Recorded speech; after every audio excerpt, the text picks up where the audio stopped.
Pourquoi le thème Alléluia? Je priais et comme je l'ai dit, je ne cesse de le répéter. Cette année, Dieu m'a dit que les combats que nous allons mener cette année, c'est avec la louange. C'est par la louange que nous allons vaincre beaucoup de combats. Et un jour, j'ai mis sur mon statut la louange, une arme négligée par l'église moderne. À l'époque, je ne savais pas que la louange était un instrument de combat. À une époque de ma vie, je croyais qu'on louait Dieu parce que ça va bien. Je croyais qu'on louait Dieu en fonction de ce qu'on sent, si on se sent bien ou pas. Mais quand on regarde les Écritures, la louange a été utilisée dans des moments compliqués. Amen. La louange a été utilisée dans des moments tellement difficiles. Et plusieurs personnes ont eu la victoire grâce à la louange. Amen. Plusieurs personnes. Et nous, généralement, quand ça ne va pas bien, nous sommes dans les murmures. Et si on constate bien, lorsque tu murmures, quand tu vas voir Nom 14 là-bas, lorsque tu es dans les murmures, Dieu ne va que faire ce que tu es en train de dire. Et les murmures, c'est quoi? Tu as dit, ma maladie, mon ceci, mon cela. Je vous dis, ça n'a jamais changé la vie des personnes. Amen. Nos paroles sont créatrices. C'est avant, je me disais que non, c'est les enseignements bizarres qu'on enseigne dans le monde, déclare les choses. La parole de Dieu, dès que tu la déclares, frère, ça a le pouvoir de créer. Amen. Et généralement, Satan nous a piégés. Il nous a fait passer par des moments tellement difficiles que, afin que nous commencions à confesser le contraire de ce que Dieu dit, afin que nous ne soyons pas dans la louange, trop de pièges, trop de difficultés que nous avons traversées, et parfois au point où on se définit en fonction de ce qu'on voit, en fonction de ce qu'on vit, en fonction de ce qu'on traverse. Et c'est ainsi que nous commençons à proclamer et on oublie l'arme que Dieu nous a donnée, le Alléluia. Amen. Alléluia. David est un homme qui a eu beaucoup de batailles, de très grandes batailles. Mais David, l'une de ses forces, c'était la louange. Il y a un passage dans les psaumes, après je vais vous le donner, je vais regarder, où David dit, je te loue 7 fois la journée. Et quand tu vas faire un autre endroit dans les psaumes, David dit, il prie le matin, il prie à midi, il prie le soir. On voit que David priait 3 fois par jour, mais il louait Dieu 7 fois par jour. Ça veut dire que David louait Dieu plus qu'il ne priait. David, c'était un homme de louange. Et on voit l'autorité, la puissance que David a déployée. Amen. On voit même les hommes qu'il a formés. Qu'est-ce qui se passe quand on loue? Pour qu'un homme envoie une lance et ça tue 800 personnes. Qu'est-ce qui se passe? Regardons, on va prendre quelques passages.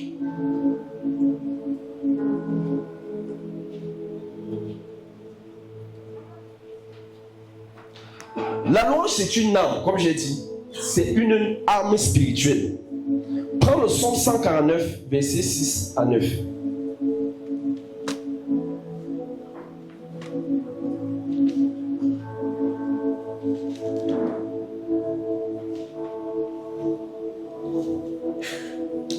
Que les louanges...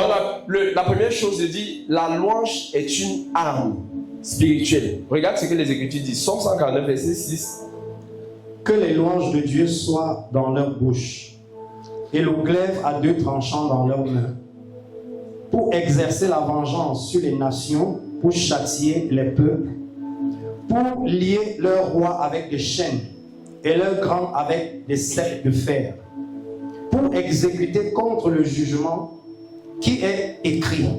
C'est une gloire pour tous ses fidèles. Louez l'Éternel. Amen. Louez l'Éternel avait dit Alléluia. Regardez, il dit ici que la louange de Dieu soit dans leur bouche et la glaive entre leurs mains. Pour faire quoi? Au verset, on dit pour, verset 7, pour exercer la vengeance sur les nations. Donc on constate que lorsque tu es en train de louer, regardez, on dit que pour exercer la vengeance sur les nations, qu'est-ce que Dieu a donné comme âme à son peuple? Il les a donné la louange. Il dit que la louange de Dieu soit dans leur bouche pour châtier les peuples. Ce n'est pas la louange que tes ennemis vont être châtiés, ce n'est pas forcément les envoyer le feu. Amen. On dit que pendant que Dieu envoie la louange pour châtier les peuples, pour lier les rois avec des chaînes et leurs grands avec des sceptres. Les choses qu'on dit, je te lis, je te cite, la louange ça dit les choses. Amen.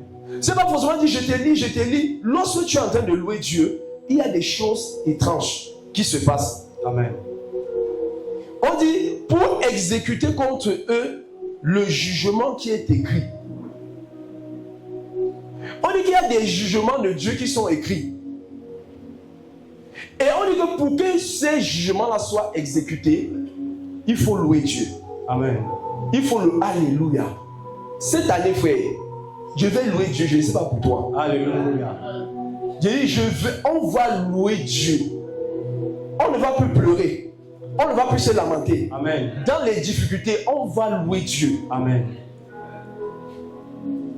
Afin que des jugements soient exercés. Afin que la puissance de Dieu soit déployée. Afin qu'il y ait des miracles. Afin que la puissance de Dieu se déploie. Ça se passe dans la louange. Donc le minimum, c'est pourquoi, quand on adore Dieu, beaucoup croient que c'est le moment de chauffer la salle avant de recevoir la prédication. Oui. Tu es ignorant. Le temps de louange n'est pas... beaucoup même attendent parfois dehors, quand on est en train de louer, oui. Parce qu'ils se disent c'est quelque chose de secondaire. Regardez un truc. Lorsque tu pries, tu as besoin de la foi pour que Dieu t'exauce. Amen. Lorsque tu loues Dieu, Dieu vient et les miracles se passent. Ça ne dépend pas de toi. Parfois, tu es en train de louer Dieu. On peut être en train de chanter ici. Il commence à avoir des manifestations dans la salle. Ce n'est pas toi qui avais prévu. C'est juste que quand tu as commencé à louer Dieu, quand tu as commencé à louer, tu as créé une atmosphère. Somme 22, je crois, verset 4 dit que Dieu habite dans la louange de son peuple. Amen. Tu as créé l'habitat de Dieu dans le lieu où tu es. Tu as créé l'atmosphère où Dieu habite. Et quand Dieu vient donc, automatiquement, il y a des choses qui commencent à se passer. Amen. Et généralement, toi, le prédicateur, le piège serait d'aller commencer à toucher les gens. Ce n'est pas toi qui as orchestré. Laisse. Amen. Vendredi, vous avez vu ici. Amen. Pendant qu'on me dit, une jeune fille s'est mise à manifester. J'ai dit que ne la touchez pas.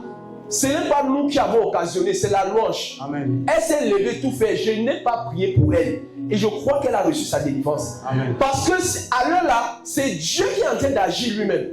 C'est Dieu qui est en train de travailler. Et comment je vais venir m'introduire dans ce que Dieu fait? J'observe, si Dieu ne me parle pas, je n'agis pas. Amen. Je laisse et je vois Dieu faire.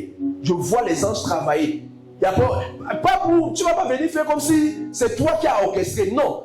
La louange qui a orchestré, ce n'est pas toi le prédicateur. Amen. Ce n'est pas ton onction, c'est juste que la présence de Dieu qui était là, ça a créé un certain mouvement autour de toi. Frère, la louange ce n'est pas un Dieu. La Bible dit que Dieu habite, je crois, Somme 22, verset 4.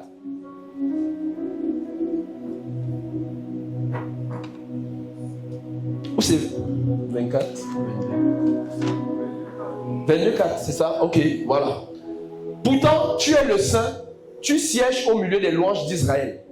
On dit que l'habitat de Dieu, c'est la louange. Et au ciel, vous allez remarquer que dans Apocalypse 19, quand je vais dire verset 1, 4, 6, on va te parler toujours du Alléluia. Alléluia. La gloire soit rendue à Dieu notre Père. Qu'est-ce qui se passe au ciel? Au ciel, les anges adorent Dieu. Dieu a créé les anges pour l'adorer. Et c'est dans ce biotope-là que Dieu a décidé de vivre.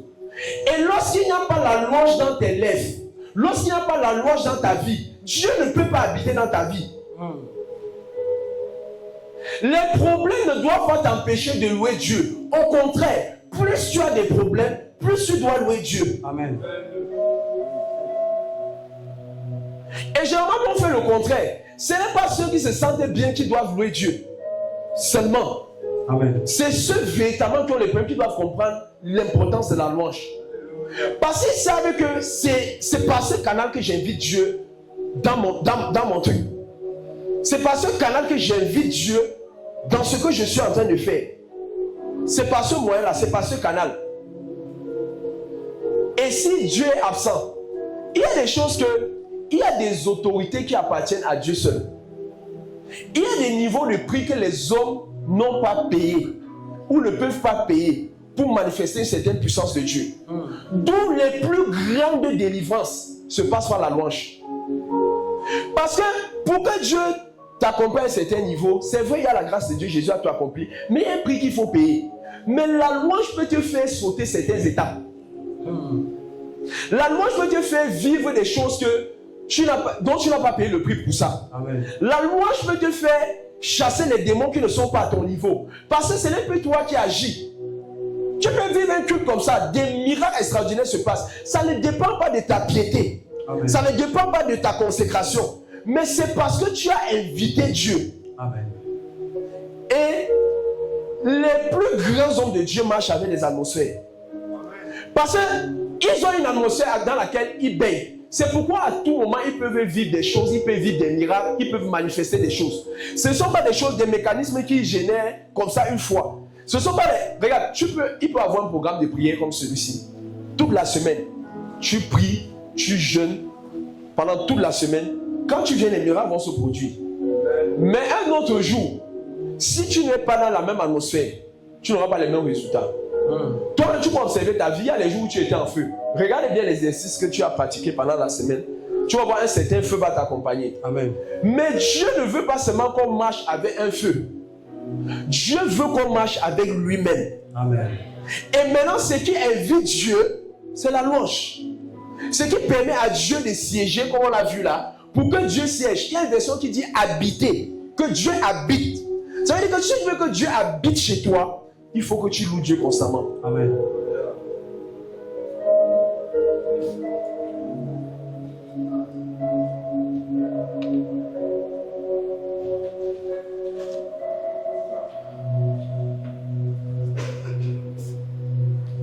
Somme 24.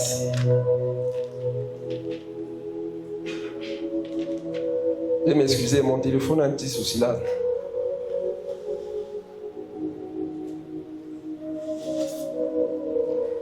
La louange, qu'est-ce que la louange fait? Et c'est des choses que Dieu m'a particulièrement enseigné pour cette année. Dieu m'a dit que tout ce que tu veux se trouve dans un lieu dans le monde spirituel. Ça se trouve dans un lieu. Et le Seigneur dit, ce lieu-là a une porte. Amen. Pour que même un esprit quitte le ciel pour venir sur la terre, il doit passer par une porte. Il y a une porte qui sépare le monde physique du monde spirituel. Dieu a des portes. Amen. L'enfer et le séjour des morts a aussi ses portes. Une porte, c'est un lieu d'autorité. Une porte, c'est un lieu de transition entre le monde spirituel et le monde réel. Et Dieu dit ceci, regardez, Somme 24, un passage fameux que nous connaissons tous, verset 7. Porte, élevez vos linteaux, élevez-vous, portes éternelles, que le roi de gloire fasse son entrée. Amen. On voit que même lorsque le roi de gloire veut entrer, il va falloir qu'on lui ouvre la porte. Et Dieu dit ici, porte. Regarde, les portes ont S. Ça veut dire que dans le monde spirituel, il y a plusieurs portes. Amen. Et Dieu lui-même pour passer, il exige qu'on ouvre les portes. Dieu ne viole pas les protocoles. Amen. Quand Dieu veut passer aussi, il faut que la porte s'ouvre. Et nous maintenant, pour que les portes s'ouvrent dans nos vies, Somme 100, verset 4.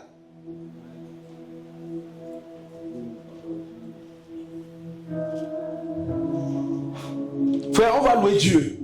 Amen. C'est pour ça qu'il nous a créés. Entrez dans ces portes avec des louanges. Entrez dans ces portes avec des louanges.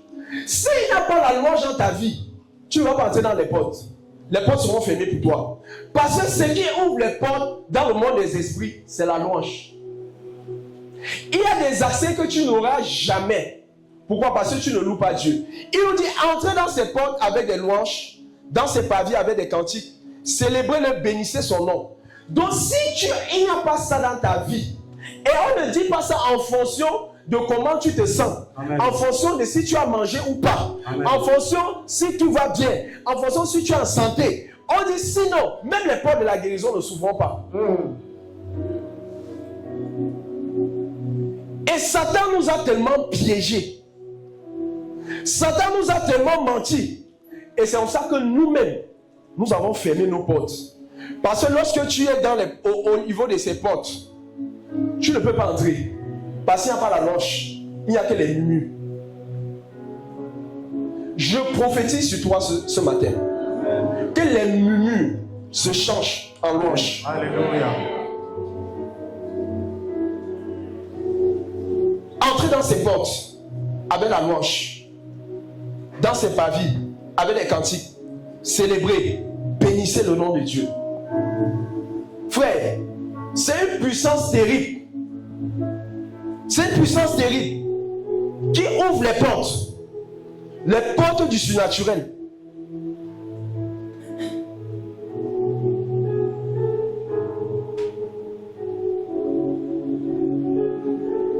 On va prendre un passage.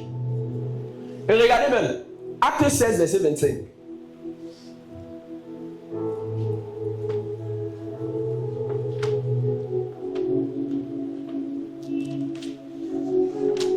Vers le milieu de la nuit, Paul et Silas priaient et chantaient les louanges de Dieu et les prisonniers les entendaient. Oui. Tout à coup, il se fit un grand tremblement de terre, en sorte que les fondements de la prison furent ébranlés.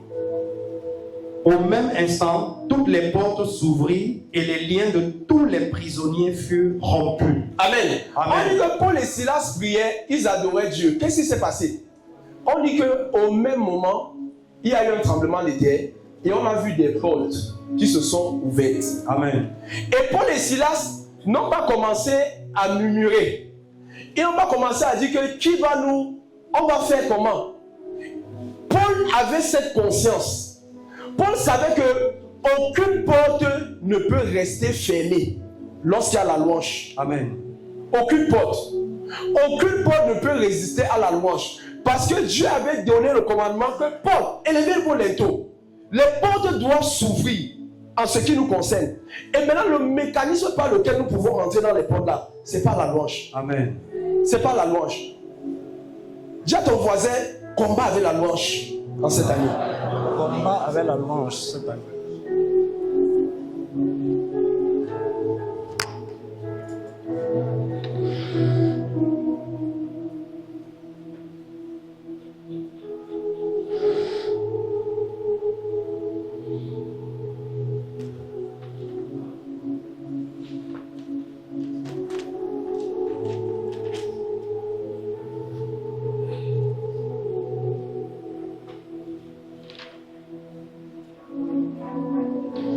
On va prendre le Psaume chapitre 8.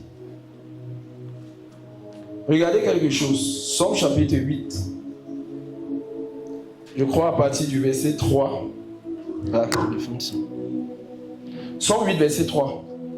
Par la bouche des enfants et de ceux qui sont à la mamelle, tu as fondé ta gloire pour confondre tes adversaires. Amen. Regardez, je suis sûr que beaucoup n'ont jamais compris ce passage. Regardez, écoutez la révélation. Il dit par la bouche des enfants et de ceux qui sont à la mamelle, tu as fondé ta gloire pour confondre tes adversaires, pour imposer silence à l'ennemi et au vindicatif. Jésus a repris ce psaume. Je crois dans Matthieu chapitre 21. Attends. C'est 21, 16. Regardez ce que Jésus dit. Matthieu 21.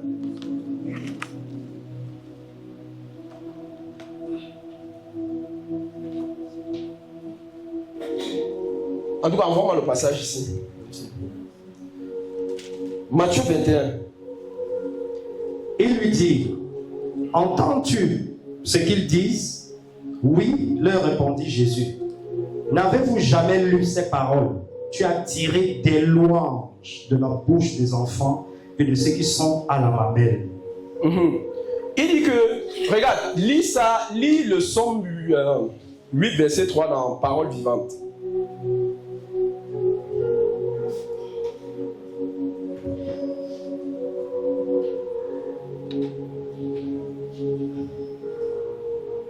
Parole vivante.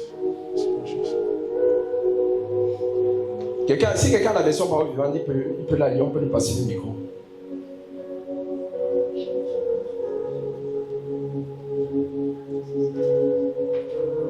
Oh, est-ce qu'on peut m'envoyer ça ici? Ok, attends, je vais regarder dans mon téléphone moi-même. Somme 3. Somme 8, 3. Pardon, Somme 8, 3. Je vais nous montrer quelque chose. Il dit, Somme 8, 3. Par la bouche des enfants, des tout petits, tu affirmes ta puissance devant tes ennemis. Écoutez, il dit que par la bouche des petits enfants, tu affirmes ta puissance devant tes ennemis. Ainsi, tu fais taire tes adversaires qui sans cesse luttent contre toi. Écoutez, si on ne loue pas Dieu, il y a des choses que Dieu ne pourra pas faire. On dit que c'est par la bouche des petits enfants que Dieu affirme sa puissance. C'est ce que le Psaume 3 est en train de nous dire. Et Jésus va nous parler de la louange dans Matthieu 21. Amen. Si on ne loue pas Dieu, il y a des manifestations de Dieu que nous ne verrons jamais. Dieu a décidé dans sa souveraineté que pour que j'affirme ma puissance, pour que je démontre ma puissance, il faut que les hommes me louent. Amen. Est-ce qu'on a compris ça? Amen. Ce n'est pas que Dieu ne soit pas puissant. Non. Mais il a décidé que pour que ma puissance se manifeste, il faut que les hommes me louent. Et c'est ce qu'il expliquait ici dans le Psaume chapitre 8. Et regardez même par la suite.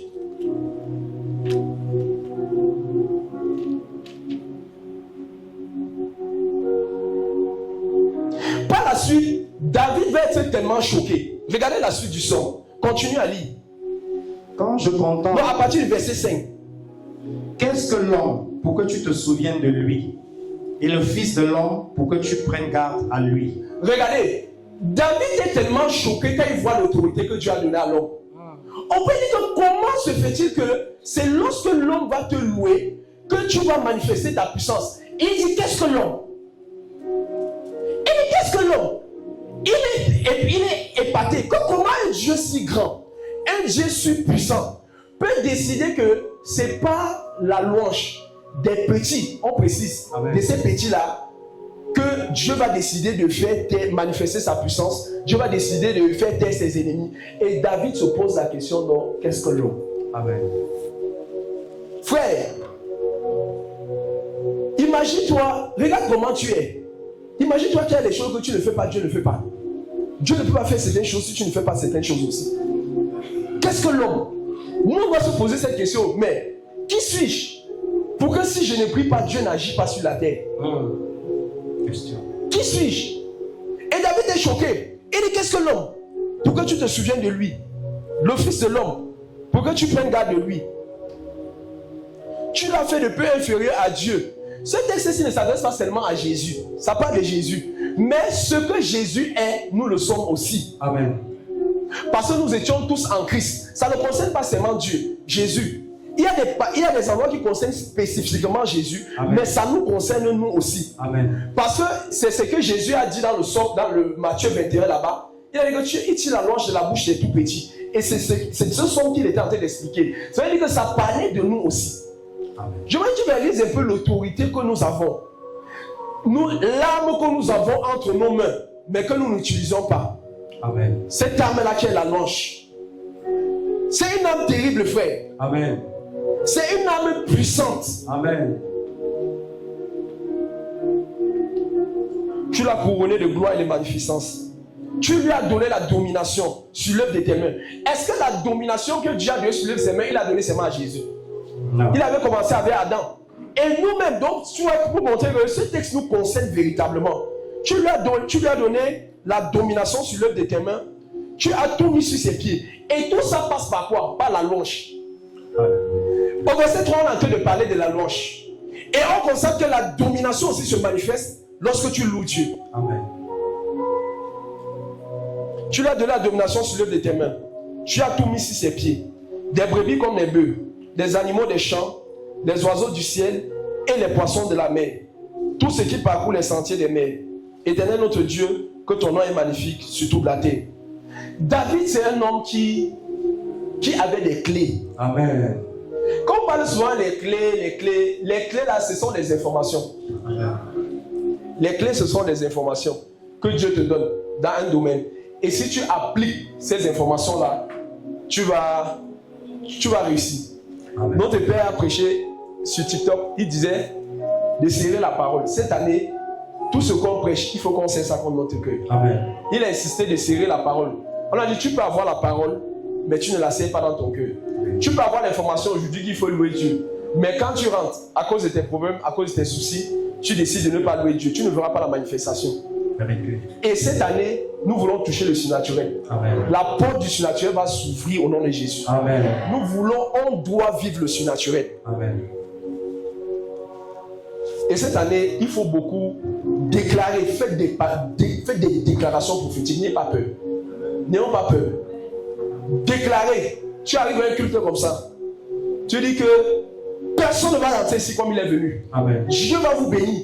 Dieu va vous visiter. N'aie pas peur. Tu dis, tu te caches derrière Dieu. C'est sa parole. Amen. Et Dieu va seulement agir. Parce que tu as déjà dit. Amen. Parce que tu as déjà parlé. Dieu va guérir aujourd'hui. Amen. Dieu va délivrer. Amen. Dieu va sauver. Amen. Dieu va fortifier. Amen. Dieu va relever ce matin. Amen. C'est aussi ça la louange. Amen. Merci Seigneur. 2 Chroniques chapitre 20. Il y a parti le premier verset. Ça va être long. 2 Chroniques. On va tout lire. 2 Chroniques 20. Bon, pas tout le chapitre. On va s'arrêter peut-être à 17. On doit lire, je vais t'arrêter au moment venu. Amen.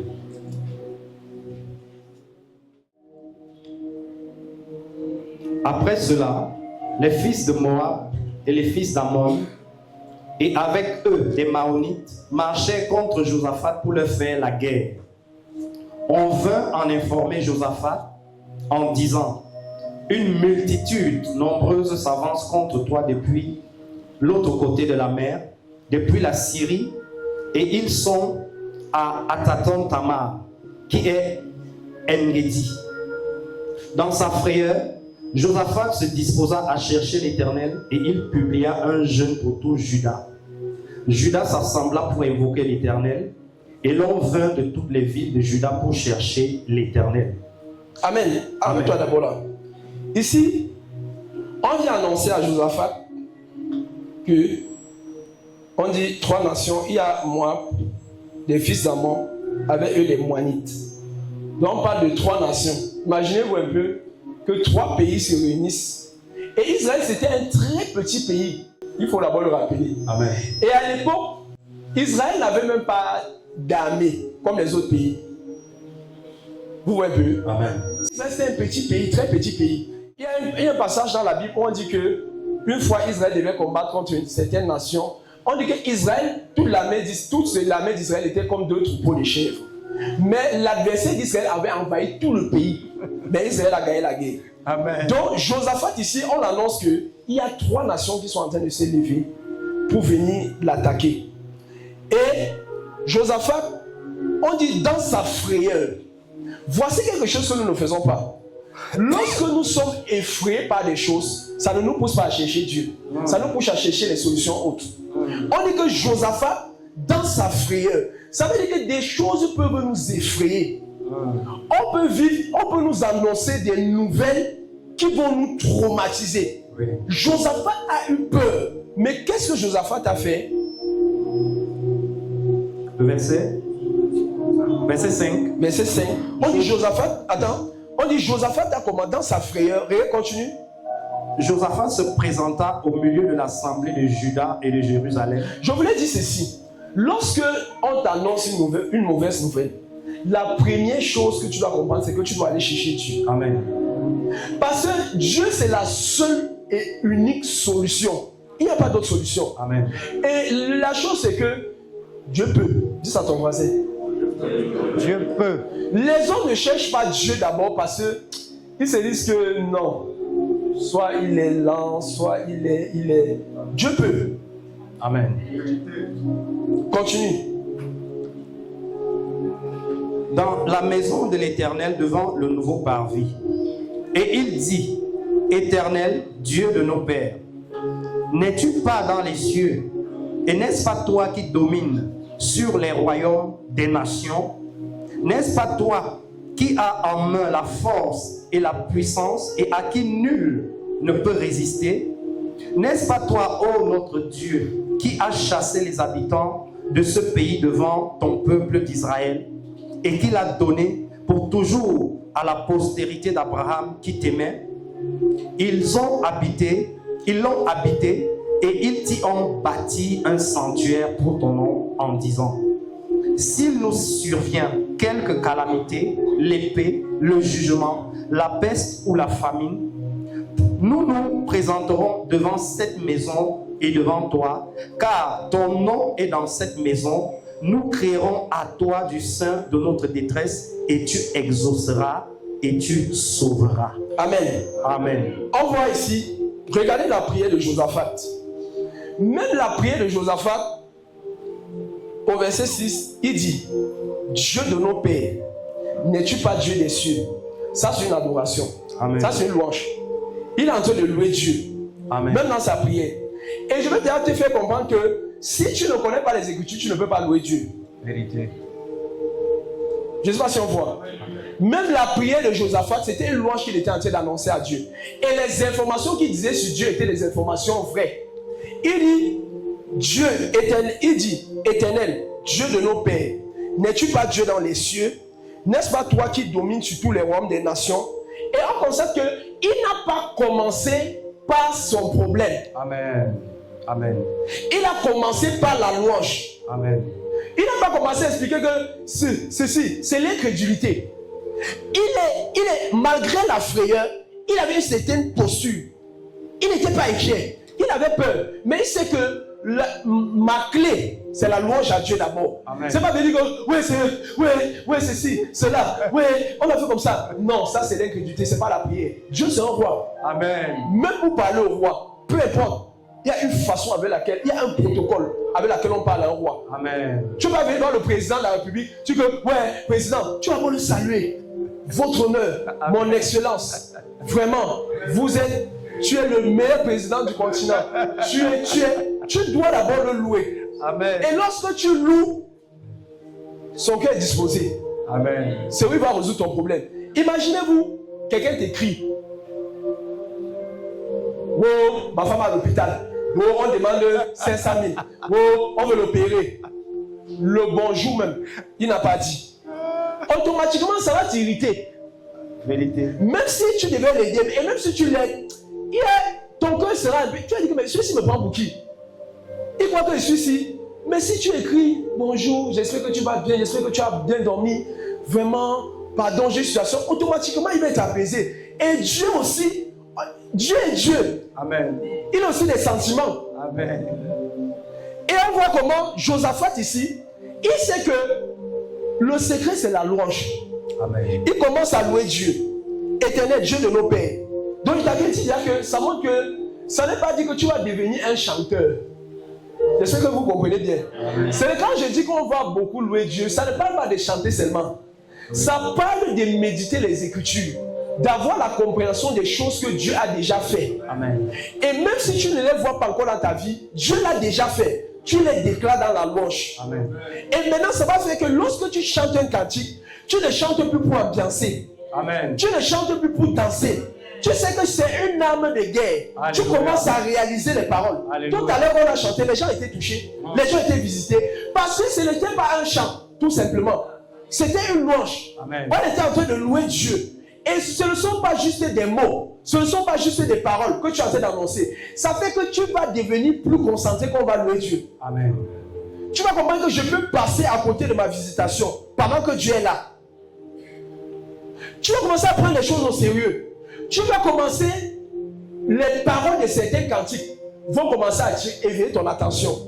Tu vas dire que mais depuis chanter le cantique, si tu vas commencer à réaliser que, hey, et tant que tu ne réalises pas, ça n'aura pas d'effet dans ta vie. Amen. Tu veux chanter le cantique qu'on chante au ciel. Il y a le cantique qu'on chante au ciel. Tu es digne de recevoir, tous les cantiques disent l'agneau est digne de recevoir la louange. Tu es digne de. C'est tout qu'on chante au ciel. Oui. Même si ce sont les mêmes mots. Ça a été inspiré du ciel. Moi, j'ai reçu un cantique avec les paroles qui sont dans l'Apocalypse. Tu es digne d'ouvrir le livre et d'en rompre les 7 sceaux. Car tu as été mis à mort et tu nous as rachetés pour Dieu. Amen. Je veux t'adorer, Yeshua Mashiach, Saint-Esprit, gloire de Dieu. Amen. Quand tu chantes ça, tu dois réaliser que c'est ce qu'on dit au ciel. Amen. C'est là-bas que Dieu habite. On dit que Dieu est digne d'ouvrir le livre, de rompre les 7 sceaux. C'est les choses qui se disent au ciel et c'est dans cette atmosphère que Dieu habite. Donc tu ne dois plus chanter pour chanter. Amen. Tu ne dois plus louer pour louer. Tu ne dois plus chanter étant distrait. Parce que ce n'est pas la chanson, ce n'est pas l'ambiance. C'est pourquoi les chanteurs, nouveaux chanteurs qu'il y a aujourd'hui, si tu vois mon téléphone, j'ai que les vieux cantiques. Les nouveaux chanteurs, si je ne les connais pas. D'abord que moi je n'aime pas trop. J'ai que les anciens cantiques parce que ça n'a pas de sens ce qu'ils chantent là. Quand tu regardez les psaumes de David, quand tu lis les psaumes de David, ça te donne des informations sur Dieu. Amen. Si vous voulez, on va lire quelques. Regardez. Prenez 2 Samuel. On va revenir ici. Quand tu écoutes les cantiques aujourd'hui, ils ignorent qu'ils doivent nous proposer un texte. Et le texte là, ça doit être en adéquation avec les Écritures. Amen. Amen. On chante aujourd'hui Dieu. Non, vraiment. Là, tous les puissants cantiques. Attends, vous connaissez les cantiques là? Vous connaissez les cantiques? Non. 2 Samuel, cherchons. 2 Samuel, je crois 23. Regardez, on va voir une adoration. Donc lorsque tu adores Dieu, tu dois, les paroles même qui se disent, ce sont des choses que Dieu a fait. C'est 2 Samuel 23. J'y suis. Attends. Ah, je suis plutôt dans 1 Samuel. 2 Samuel 22. Dis à partir même du premier verset. 2 Samuel 22. Regardez le cantique. Vas-y. David adressa à l'Éternel les paroles de ce cantique. David adressa à l'Éternel les paroles de ce cantique. Ça, c'est une loi qui devait exercer à Dieu. Vas-y. Lorsque l'Éternel l'eut délivré de la main de tous ses ennemis et de la main de Saül, ok. Il dit: l'Éternel est mon rocher, ma forteresse, mon libérateur. Amen. David dit: l'Éternel est mon rocher, ma forteresse, mon libérateur. Amen. Est-ce que ce n'est pas ce que Dieu est? Si. Ce sont des attributs de Dieu. Il adore Dieu par révélation. Il ne chante pas pour plaire. Ce n'est pas le rythme qu'on cherche. Il est en train de sortir, de dire ce que Dieu est. Il dit: l'Éternel est mon rocher. Et c'est comme ça que Dieu est défini. Comme un rocher. Et ça veut dire que David a eu l'expérience du rocher. Amen. Amen. Il a eu cette expérience-là. Il dit: Dieu est ma forteresse. On dit, c'est le cantique qui est chanté lorsque l'Éternel l'eut délivré de la main de tous ses ennemis, de la main de Saul. Regardez bien aimé. Les difficultés que nous traversons doivent nous amener à avoir des révélations de Dieu. Amen. Tu dois avoir des cantiques. Amen. à cause de tes problèmes. Parce qu'en fonction de tes problèmes, il y a des aspects de Dieu que Dieu va te révéler. Amen. Tu vas plus comprendre. Quand toi tu vas dire, l'Éternel est mon berger, je ne manquerai de rien. Il me dirige près des eaux paisibles et il restaure mon âme. C'est quelque chose qu'il a expérimenté. Oui. La louange, ce n'est pas l'ambiance. Amen. Et lorsque tu es en train de louer, parce que on loue Dieu pour ce qu'il a fait, pour ce qu'il va faire aussi. Oui. Lorsque tu es en train de louer Dieu, tu es en train de lui dire de faire ça. Imagine-toi, tu es en train de dire, tu es dans des difficultés, où tu te sens seul, abandonné. Tu commences à chanter. L'Éternel est mon berger. Chante ça.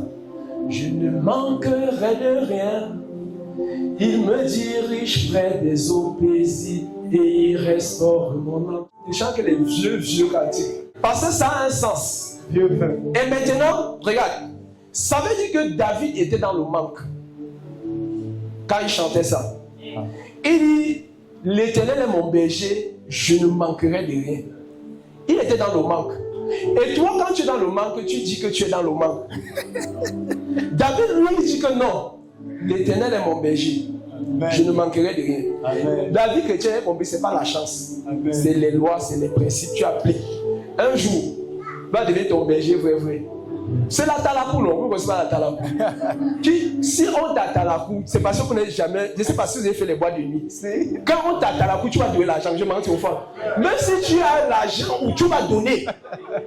Donc il y a les gars là, je ne sais pas qui les a inspirés. Quand ils chantent, mon frère, tu vas donner l'argent, même si c'est là de quoi. Oui. Tu vas seulement donner. Vous voyez que les gars là, Pharaon, c'est parce qu'ils veulent.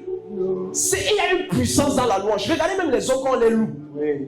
Même si on se met à parler de toi ici, même toi là, si on commence à parler ici, tu vois, et c'est comme ça que Dieu est. Ce sont des principes spirituels. Amen. Tu vois, quelqu'un ne voulait pas faire quelque chose. Il n'avait pas à cœur de te donner son argent. Mais lorsque tu commences à parler de lui, oui. Oh Sébastien, le docteur intercontinental, quand tu commences à parler, quelque chose va sortir. Amen. Même s'il n'avait pas prévu, tu n'as pas besoin de prévoir. Et c'est la même chose quand tu chantes Dieu fait mot.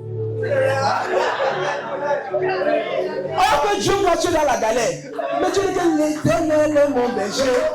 Je ne manquerai de rien. Tu dis il m'a guéri. Oh que tu souffres. Oh que tu as mal. Tu dis pas seulement tu souffres. J'ai été guéri. Amen. Tu es connu que hey, qu'est-ce qui se passe? Amen.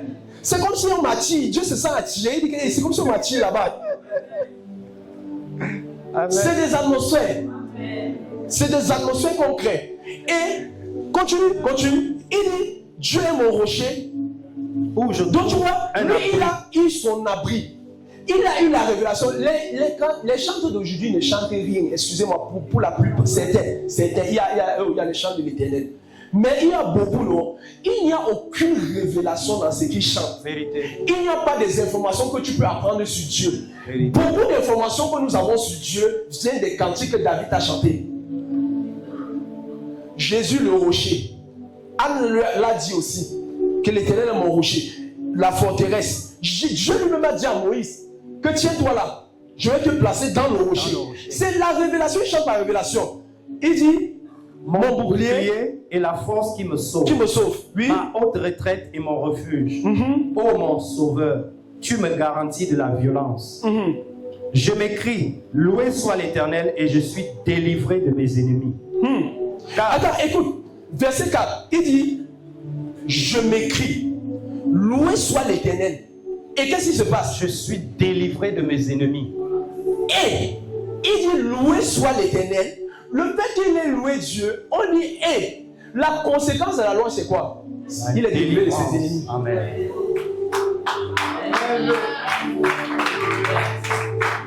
Continue. Car les flots de la mort m'avaient environné, les torrents de la destruction m'avaient épouvanté, les liens du sépulcre m'avaient entouré, les filets de la mort m'avaient surpris. Dans ma détresse, j'ai invoqué l'Éternel. Voici le fameux cantique qu'on vient de chanter. Est-ce qu'on va chanter? On va lire, c'est les paroles, voici. Dans ma détresse, lis, c'est le passage. J'ai invoqué l'Éternel. de son palais, il a entendu ma voix et mon cri est parvenu à lui. Et mon cri est parvenu à lui. Dans ma détresse, j'ai invoqué l'Éternel. J'ai crié à lui. J'ai crié à mon Père. De son palais, il a entendu ma voix. Et mon cri est parvenu à lui. Et mon cri est parvenu à lui. Que ton cri parvienne aux oreilles de l'Éternel. Amen. Vous voyez que ce n'est pas l'ambiance. Amen. C'est des révélations que David chantait. Alléluia. Ce n'est pas l'ambiance. Alléluia. Verset 8, il dit: La terre fut ébranlée et trembla. Les fondements des cieux frémirent. Et c'est bon. Je voulais vous montrer que on loue Dieu avec la révélation. Amen. C'est la révélation. Et maintenant, nos difficultés, nos problèmes, on doit s'aligner avec ce que Dieu a dit. Voici, si tu passes par les mêmes problèmes que David, sache que comme tu cries à Dieu, Dieu va t'écouter. Amen. Et c'est ce que David a fait. Donc, voici, c'est des clés, c'est des portes. Amen. David dit que lorsqu'il était dans la détresse, il ne s'est pas mis à appeler les gens, il ne s'est pas mis à se lamenter. Qu'est-ce qu'il a fait? Il a crié à l'Éternel. Il n'a rien fait d'autre. Il a seulement crié à l'Éternel.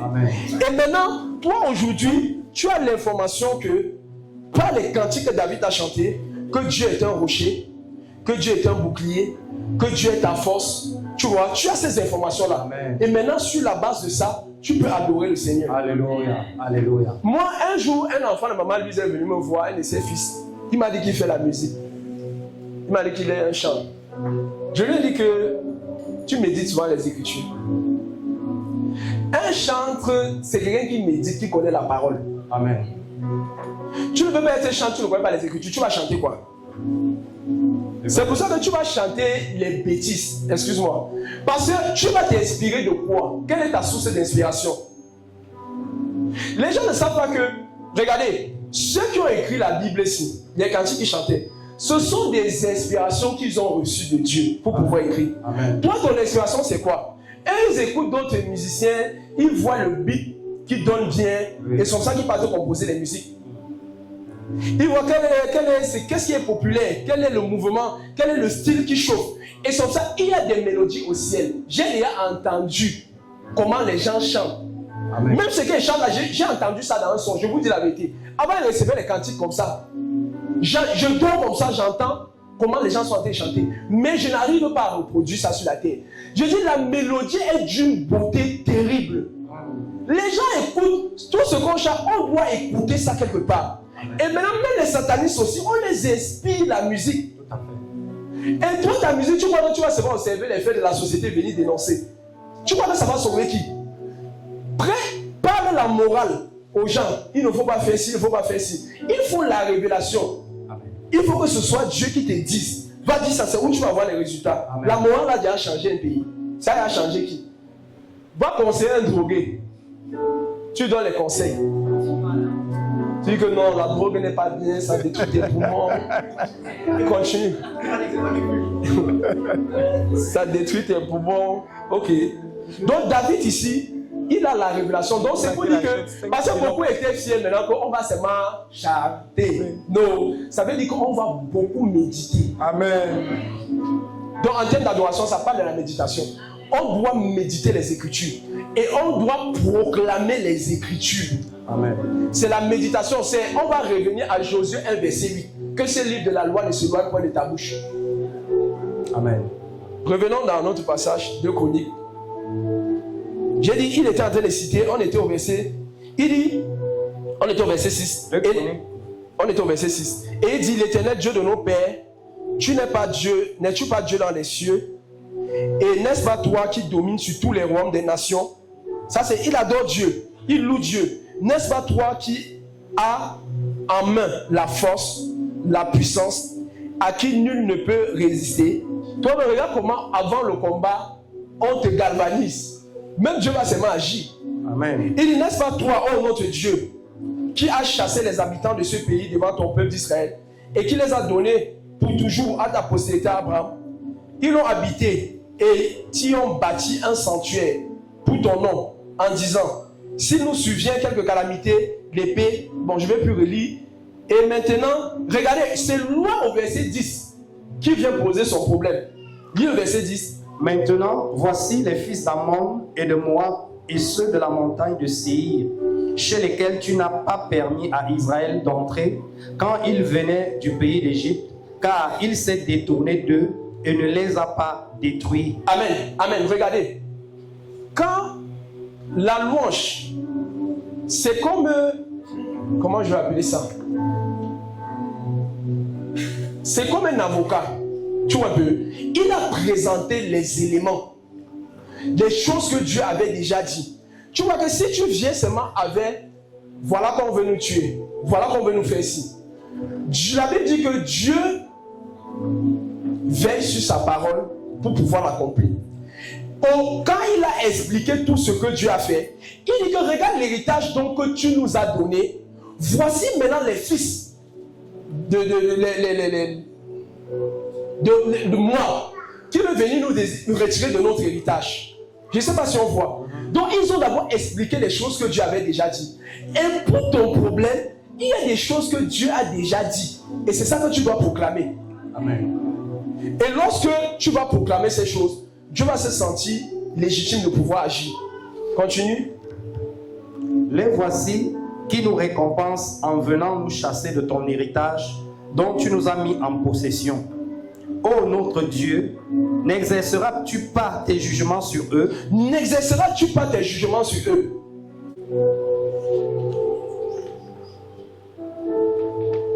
Psaume 119. Psaume 119, verset 62. Au milieu de la nuit, je me lève pour te louer à cause des jugements de ta justice. Regardez, tout à l'heure ici, on a vu que... Tu étais à quel verset? Oui, il dit, maintenant voici les fils d'Ammon et de Moab sur la montagne de Séir, chez lesquels tu n'as pas permis à Israël d'entrer quand ils venaient du pays d'Égypte. Quand ils se sont détournés, on a parlé des jugements, c'était quel verset? 12. Dieu, oh Dieu, n'exerceras-tu pas tes jugements sur eux? Regarde, David dit, non, reviens, laisse le verset 119, le psaume 119. Vas-y. Ok. Il dit, au milieu de la nuit, je me lève pour te louer à cause de tes jugements, de ta justice. On voit que pour que les jugements de Dieu s'exercent, qu'est-ce que David faisait? Il se levait pour louer. Il se levait pour louer Dieu. Si tu ne loues pas Dieu, il y a des jugements que Dieu ne va pas exercer en ce qui te concerne. Parce que quand on dit jugement, on doit juger les gens. On doit juger les sorciers. On doit juger un certain nombre de choses. Déclarer certaines paroles. Et maintenant, David savait comment les jugements de Dieu s'activent. Il dit, je me lève la nuit, au milieu de la nuit. C'était le thème qu'on a partagé. On dit, je me lève la nuit. Il ne dit pas pour pleurer, pour réfléchir sur ma vie, pour te louer. Il y a des gens qui ne savent pas qu'on peut louer Dieu la nuit. Que la nuit c'est la paix, le combat, chapa, le feu. Non, on loue la nuit. Amen. Et quand tu loues, tu es conscient que Dieu est en train d'exercer des jugements pendant que tu es en train de louer. Et on voit ici que Josaphat n'a pas été exempt de ce protocole. Avant qu'il ne demande le jugement de Dieu, on voit comment il a commencé par la louange. Amen. Il a commencé par louer Dieu. Amen. Et c'est maintenant vers la fin qu'il demande maintenant, continue de lire le verset maintenant. Oh Dieu, n'exerceras-tu pas tes jugements? Dieu ne peut pas exercer les jugements tant qu'il n'y a pas la louange. Est-ce qu'on comprend ce que je dis? Amen. On voit que Josaphat a compris le protocole. Pour que les jugements de Dieu s'exercent, il faut que moi je loue. Amen. Et il a commencé sa prière, il a commencé par louer Dieu. Continue. Car nous sommes sans force devant cette multitude nombreuse qui s'avance contre nous et nous ne savons que faire, mais nos yeux sont sur toi. Amen. Continue. Tout Juda se tenait debout devant l'Éternel, avec leurs petits-enfants, leurs femmes et leurs fils. Amen. Bien-aimé, quand ça ne va pas, c'est devant l'Éternel qu'on va se tenir. Amen. Regardez, Israël, avant, même aujourd'hui, tu peux chercher des alliances avec d'autres nations, d'autres rois, pour pouvoir combattre tes ennemis. Et c'est comme ça que ça se passait à cette époque. Israël n'est pas allé en Égypte pour dire que non, est-ce que vous pouvez venir nous aider, vous pouvez faire alliance avec nous. On dit qu'ils sont venus se tenir devant l'Éternel. Amen. Avec leurs enfants. Amen. Continue. Alors, l'Esprit de l'Éternel saisit au milieu de l'assemblée Jacaziel, fils de Zacharie. Amen. Attends, continue, vas-y d'abord. Fils de Benaya, fils de Jéhiel, fils de Matania, lévite d'entre les fils d'Azaph. Et Jacaziel dit, soyez attentifs, tout Juda et habitants de Jérusalem, et toi, roi Josaphat. Ainsi vous parle l'Éternel. Ne craignez point et ne vous effrayez point devant cette multitude nombreuse, car ce ne sera pas vous qui combattrez, ce sera Dieu. Amen. Amen. Regardez le mouvement qu'il y a eu pour que l'Esprit de Dieu parle. Tu vois comment on ne force pas les prophéties. Amen. Ne pas chercher que non, il veut seulement prophétiser. Il faut louer Dieu. Et pendant que tu loues Dieu, l'Esprit de Dieu va saisir quelqu'un et la personne va parler. Et le voilà qui a prophétisé. Il ne s'est pas concentré, comme on enseigne aujourd'hui, que pour prophétiser, il faut laver ta face avec ceci, il faut faire ceci, il faut faire ça. La louange te rend prophétique, monsieur. Amen. Le vendredi, j'ai prophétisé sur beaucoup de personnes ici. C'était grâce au cantique. Oui. Pendant qu'on chantait, Dieu me donnait les paroles. Pour toi, ça, ça, ça. Et je suis sûr que ça concernait chacun. Amen. Tu vois que la louange qui provoque de tels... On fait tout avec la louange. Amen. La louange qui provoque de tels mouvements. Toi, le loup seulement Dieu. À un moment, tu vas commencer à dire des paroles toi-même. Tu vas commencer, il y a une inspiration qui va commencer à monter. Amen. Pendant que tu loues Dieu, tu vas commencer à dire des choses. C'est merci, telle chose est renversée. Donc tu étais seulement en train de louer Dieu. Parce que pendant que tu louais Dieu, comme toi tu ne vois pas, Dieu est venu et il a commencé à faire des choses. Tu vois, souvent tu te trouves, tu es en train de chanter. Après un moment tu dis merci papa parce que tu brises, parce que tu détruis. C'est Dieu a fait ça pendant que tu étais en train de louer. Amen. Et on va voir que pendant que les gens louent, Dieu fait des choses. Amen. Continue le texte. Verset 16. Verset 16. Demain, descendez contre eux. Ils vont monter par la colline de Tip. Et vous les trouverez à l'extrémité de la vallée en face du désert de Jéruel. Vous n'aurez point à combattre en cette affaire. Présentez-vous. Amen. Regardez, lorsque tu impliques la louange, ce n'est plus toi qui combats. Amen. Et tu vois, quand un problème te dépasse, il faut mettre la louange dedans. Amen. Parce que ici, ils ont vu qu'ils ne pouvaient pas. Et tu vois que tes problèmes te dépassent. Oui. Tu comprends le message. Amen. Tu sais que tes problèmes te dépassent. Oh? Laissez chacun dire souvent que oh, les gens dit que Dieu ne veut pas être tenté au-delà de ses forces. Toi, tu sais que c'est au-delà de tes forces. C'est parce que Dieu veut que tu l'impliques dedans. C'est parce que Dieu veut lui-même lutter pour toi. Ton problème a dépassé les médecins. Quand ça dépasse là, tout le monde là, le dernier recours c'est la louange. Amen. Quand tu sais que tu ne peux plus gérer, non, tu dois seulement louer. Tu vas encore faire comment? Il faut maintenant que quelqu'un d'autre vienne agir. Vas-y. Présentez-vous, tenez-vous là, et vous verrez la délivrance que l'Éternel vous accordera. Tu as verset combien? Verset 17. Oui. Juda et Jérusalem, ne craignez point et ne vous effrayez point. Demain, sortez à leur rencontre et l'Éternel sera avec vous. Continue. Josaphat inclina le visage contre terre et tout Juda et les habitants de Jérusalem tombèrent devant l'Éternel pour se prosterner en sa présence. Les Lévites d'entre les fils des Kéatites et d'entre les fils des Coréites se levèrent pour célébrer d'une voix forte et haute l'Éternel, le Dieu d'Israël. Le lendemain, il se mit en marche de grand matin pour le désert de Tekoa. À leur départ, Josaphat se présenta et dit: écoutez-moi, Juda et habitants de Jérusalem, confiez-vous en l'Éternel votre Dieu et vous serez affermis. Confiez-vous en ses prophètes et vous réussirez. Puis, d'accord avec le peuple, il nomma des chantres qui, revêtus d'ornements sacrés et marchant devant l'armée, célébraient l'Éternel et disaient, louez l'Éternel, car sa miséricorde dure à toujours. Amen. Amen. On dit au verset 21, puis, d'accord avec le peuple, il nomma les chants, des chantres, qui, revêtus d'ornements sacrés et marchant devant l'armée, dis à ton voisin, les chants étaient devant l'armée. Les chants étaient devant l'armée. C'est vous qui attendez souvent le pasteur. On qui a les chantes à l'église. Amen. Parce que vous savez que c'est l'armée, automatiquement c'est que c'est l'armée qui gère les problèmes, non? Le pasteur c'est comme l'armée. Pourtant, il y a des chantes. Alléluia. On dit qu'il a mis les chantres devant l'armée. Qu'est-ce que toi tu mets en avant? Lampadaire. Qu'est-ce que tu as mis en avant? Ton armée, c'est ce que tu peux faire. Ce sont tes capacités. Mais devant ce que tu peux faire là, tu as mis qui devant?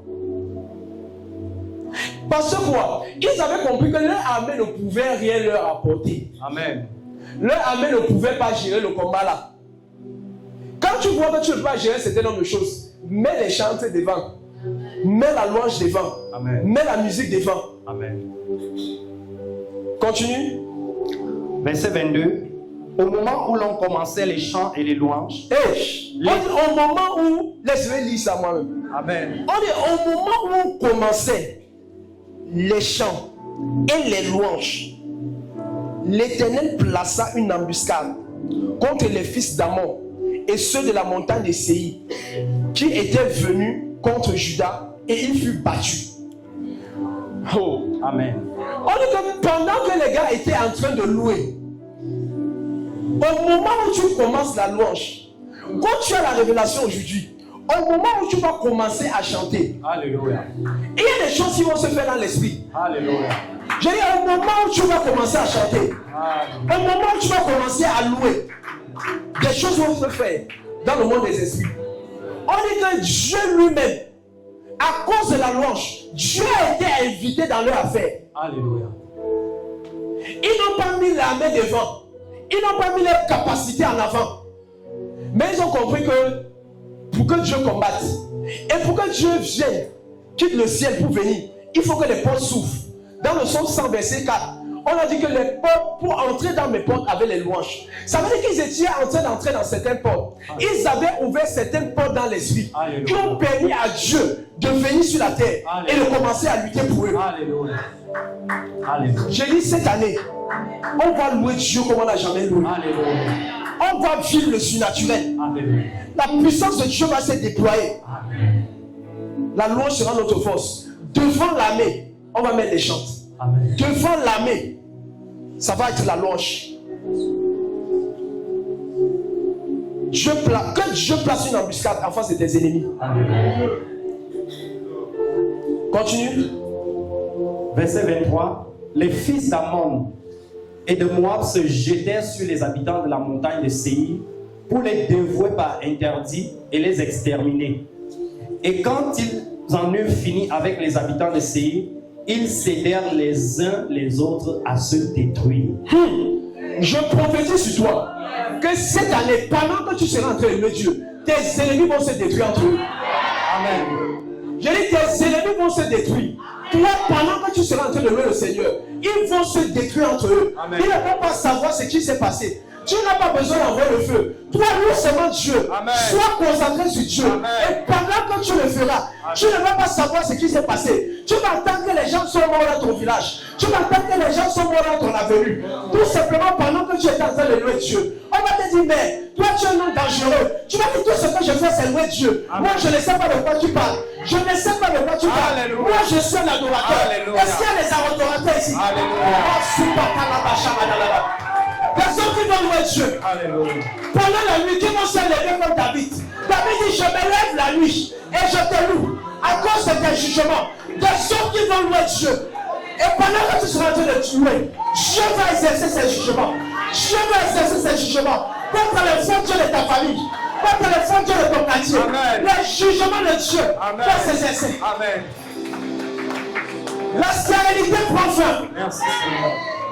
Pendant que tu seras en train de louer.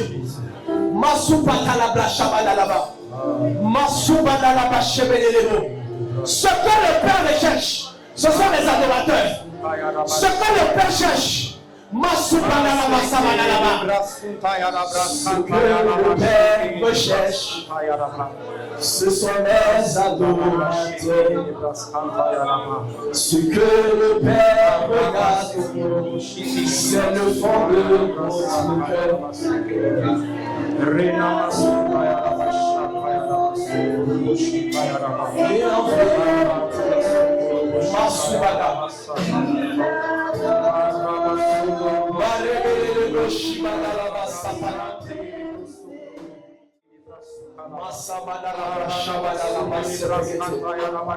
Que Dieu suscite des adorateurs ce matin. Tu fais partie de ces chants-là. Tu fais partie de ces chants. Les chants ne sont pas seulement ceux qui chantent ici à l'église. Toi-même tu es un chant. Toi-même tu es un chant.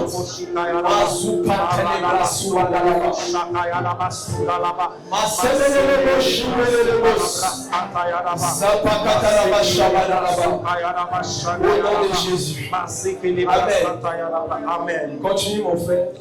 On peut s'asseoir. Verset 24, continue.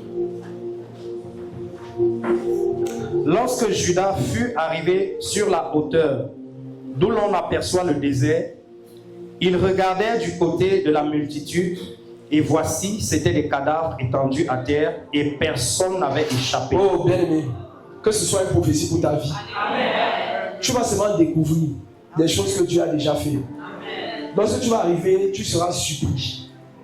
Pendant que tu seras en train de louer Dieu chez toi, on a parlé des veilles ici l'autre jour. Pendant que tu vas louer chez toi la nuit, tu vas aller à l'hôpital pour regarder ton malade, on va te dire que ton malade est guéri. Tu vas aller pour interroger ton compte et tu vas voir des sommes que tu n'avais pas pensé ou imaginé. Tu vas aller, on va te proposer des marchés alors que tu auras adoré toute la nuit. Amen. Dieu va exercer ses jugements. Dieu va ordonner qu'on te donne des marchés. Amen. Dieu va ordonner. Pendant que tu seras en train de louer, tu vas te lever comme Judas et tu vas constater des appels. On t'a appelé pour te donner des offres, pour te faire des propositions. Tu vas même voir des nominations. Quand on t'a nommé dans ton service, tu seras surpris alors que tu seras en train d'adorer. Tu vas seulement venir constater. Ceux qui adorent constatent. Judas, ils ne sont pas allés combattre. Ils sont arrivés, ils ont seulement constaté. Ils ont seulement constaté ce que Dieu avait déjà fait. Amen. Ils ont seulement constaté. Je déclare que tu vas constater cette année. Amen. Au niveau de ton compte, tu vas constater. Les promotions, tu vas constater. Tu vas constater. Tu vas seulement constater. La seule chose que tu as fait, toi, loue seulement Dieu. Toi, loue seulement Dieu. Toi, loue seulement Dieu. Et Dieu va se charger de faire les choses. Dieu va se charger de faire les choses. Dieu va dresser des embuscades. Alors, les problèmes que tu vas croire venir retrouver au travail, que tu avais laissé, quand tu vas arriver, tu seras surpris. Tu seras surpris que tu seras innocenté. Amen. Tu seras nettoyé. Où l'on t'accusait, tu seras surpris. Tu vas demander, mais où sont ceux qui m'accusaient? Où sont ceux qui m'accusaient? Parce que Dieu aurait exercé des jugements. Alors que tu étais en train d'adorer, Dieu exercera des jugements. Tu vas te lever, constater des boules qui ont disparu dans ton corps. Tu vas constater que la maladie a disparu dans ton corps. Alors que tu étais en train d'adorer, tu vas te dire, mais où est cette boule? Où est passée la boule qui était dans mon sein? Où est passée la boule qui était dans mon ventre? Où est passée la douleur? Pendant que tu adores, tu vas constater les douleurs. Tu vas remarquer seulement que les douleurs ont disparu. Que les douleurs ont disparu. Tu vas te surpris. Tu vas te surpris.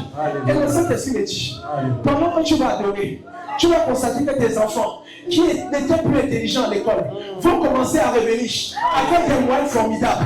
Toi-même, tu seras surpris. Tu vas dire, mais je n'ai pas parlé à cet enfant. Mais comment il devient de plus en plus consciencieux? Comment il devient si conscient? Mais je n'ai plus besoin de 3 bavarder. Mais je suis surpris de son attitude qui ne fait pas changer, de son comportement qui ne fait pas changer. Tout ça simplement parce que tu seras en train de louer Dieu. Amen. Parce que tu vas louer Dieu. Amen. Tu vas dire, mais quelle intelligence. L'enfant qui venait avec les sous-moyens, il va commencer à devenir excellent dans ses études. Toi-même, tu seras surpris. C'est le résultat de la louange. Et la louange de la nuit. David dit au milieu de la nuit. Au milieu de la nuit. Dieu veut des hommes et des femmes qui ne vont pas se lever la nuit pour réfléchir, mais les hommes et les femmes qui vont se lever la nuit pour commencer à louer Dieu, pour commencer à louer Dieu, pour commencer à louer Dieu, pour commencer à proclamer sa grandeur, pour commencer à proclamer sa puissance. Masupata là-bas. Des veilleurs, des veilleurs, des veilleurs. La Bible dit alors que Paul et Silas étaient dans la prison, pendant que Paul et Silas étaient dans la prison, on dit au milieu de la nuit. Au milieu de la nuit, je vois plusieurs se lever au milieu de la nuit. Plusieurs se lever au milieu de la nuit et commencer à adorer. Et le matin, tu vas constater que tu es enceinte. Tu vas dire, mais comment ça s'est passé? Comment se fait-il? Le médecin avait dit que je ne pouvais pas enfanter. À cause de la louange, à cause de la louange, je vois les anges. Venez me donner des bébés. Venez me donner des bébés. Parce que tu seras en train de louer Dieu.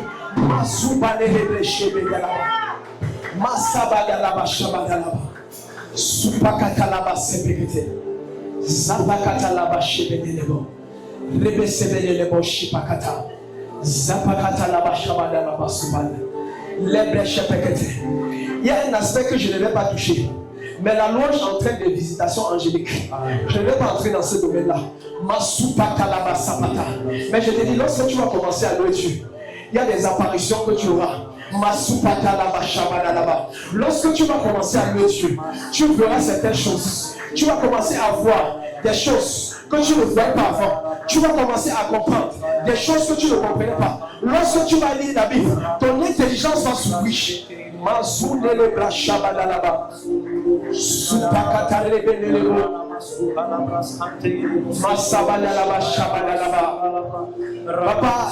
les adorateurs que nous sommes, papa, donne-nous de t'adorer, donne-nous de te louer.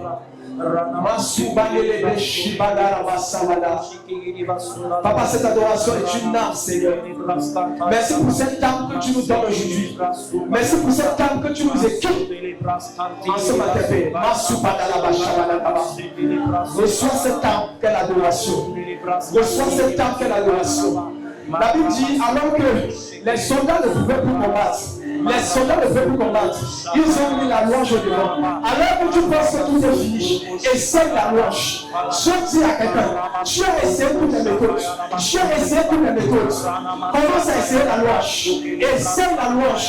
Essaye la louange. Essaye la louange.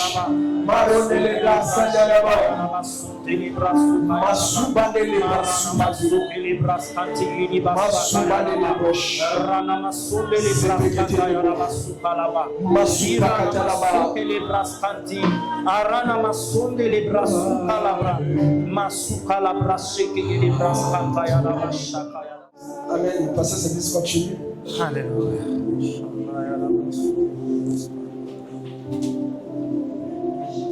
Verset 25.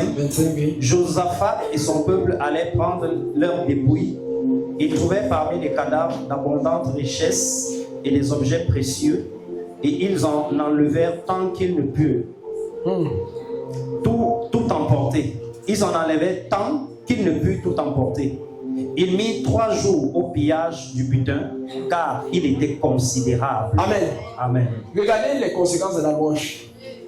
On dit que alors qu'ils étaient attaqués, alors qu'ils sentaient la mort venir, regardez comment Dieu a changé les choses. Voilà un pays, ils étaient en train d'attendre la détresse. Leurs enfants devaient être tués, les femmes tuées. Mais dès qu'ils ont loué Dieu, regardez avec quoi ils rentrent. Ils rentrent avec des richesses. Ils sont rentrés avec des richesses considérables. On dit au point où, bien qu'ils aient fait 3 jours pour pouvoir transporter toutes les richesses, ils n'ont pas pu tout transporter. On dit tellement c'était considérable. Donc le secret réside dans la louange. On voit que malgré le simple fait qu'ils aient loué Dieu, ils n'ont pas demandé, c'est on veut ci, on veut ça, on veut ça. Mais Dieu a tout donné. Amen. Non seulement Dieu les a donné la victoire sur leurs ennemis, et en plus de la victoire sur leurs ennemis, à cause de la louange, ils ont eu un butin considérable. Amen. C'est pour dire, ne soyons pas déconcentrés. Louons Dieu, véritablement. Louons Dieu. Et nous serons surpris par la suite. Amen. Nous serons surpris de ce que Dieu fera par la suite. Amen.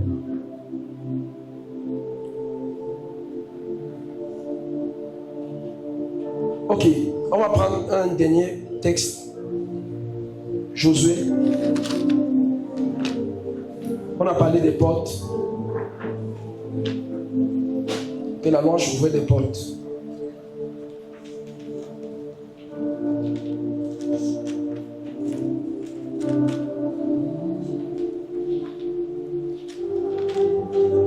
Josué chapitre 6. Vas-y. À partir du premier verset. Jéricho était fermé et barricadé devant les enfants d'Israël. Amen. La Bible nous dit que Jéricho était fermé et barricadé devant les enfants d'Israël. Est-ce que vous comprenez? Jéricho était fermé et barricadé devant les enfants d'Israël. Les enfants d'Israël, c'est une image de toi, c'est une image de moi. Et Jéricho, c'est une ville dont nous devons prendre possession. Une ville que l'Éternel nous a donnée. On voit que ce n'est pas parce que Dieu t'a donné une chose que forcément la porte est ouverte. Ah, est-ce que quelqu'un comprend ce que je suis en train d'expliquer? La Bible dit Dieu avait donné Jéricho à Israël. Mais pour entrer à Jéricho, il y avait une porte. Et on dit que cette porte était barricadée devant les enfants d'Israël. Et on dit quoi? Et personne ne sortait et personne n'entrait. Ça veut dire qu'il y a des choses, des villes que Dieu nous a données, des héritages, des choses que Dieu nous a données. Mais les portes sont encore barricadées. Au point où ces choses ne peuvent pas sortir pour venir à nous. Et nous ne pouvons pas entrer pour aller chercher ces choses. Mais la bonne nouvelle, c'est que ce n'est pas parce qu'une porte est fermée qu'elle ne peut pas s'ouvrir. Amen. Parce que le roi de gloire a dit porte, élevez vos linteaux, afin que le roi de gloire fasse son entrée. Je prophétise sur toi, aucune porte ne sera fermée devant toi. Lorsque tu vas arriver devant la porte s'ouvrira. Amen. Continue. L'Éternel dit à Josué, vois, je livre entre tes mains Jéricho et son roi, ses vaillants soldats. Et comment l'Éternel livre une ville, mais la porte est fermée? Question. Il dit, je livre. Il y a des choses que Dieu t'a déjà données. Je vous dis la vérité. Dieu t'a donné la guérison. Amen. Dieu a pourvu pour ton mari. Amen. Dieu a pourvu pour tes enfants. Amen. Mais la porte est fermée. Mais aujourd'hui, la porte va s'ouvrir. Parce que tu ne connaissais pas la clé. Tu ne connaissais pas la clé. Somme 100, verset 4. Entrez dans mes portes avec la louange. Voilà la clé. Continue. Faites le tour de la ville, vous tous les hommes de guerre. Faites une fois le tour de la ville. Tu feras ainsi pendant 6 jours. 7 sacrificateurs porteront devant l'arche 7 trompettes retentissantes. Le 7e jour, vous verrez 7 fois le tour de la ville. Et les sacrificateurs sonneront des trompettes. Amen. Amen. On dit, les hommes de guerre sont toujours là. Mais ce ne sont pas eux qui sont au devant. Au devant, on a mis des sacrificateurs avec des trompettes. Amen. Ça veut dire que la porte là, ce n'est ni par la force, ni par la puissance, mais c'est par l'Esprit de Dieu. Amen. Ce n'est pas par ta concentration, par ta sagesse, que la porte de Jéricho va s'ouvrir.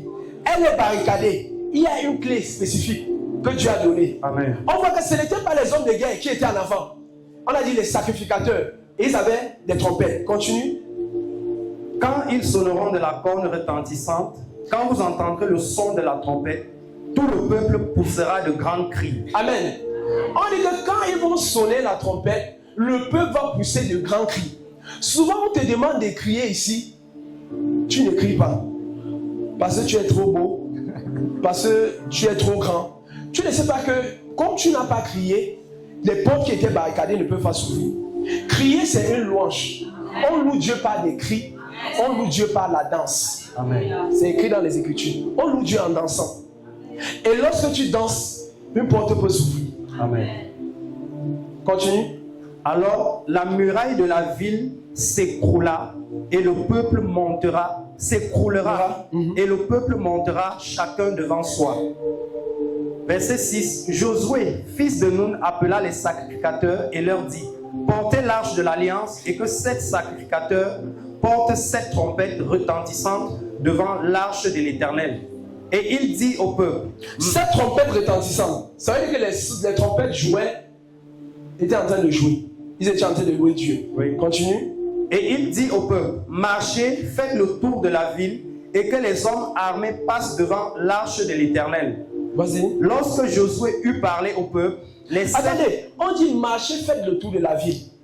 Vous avez constaté qu'on prie souvent, on marche comme ça. Oui. Seigneur mon Dieu, mon roi. Tu es en train de conquérir une ville, mais tu ne sais pas. Tu es sur place, mais c'est une ville que tu es en train de conquérir.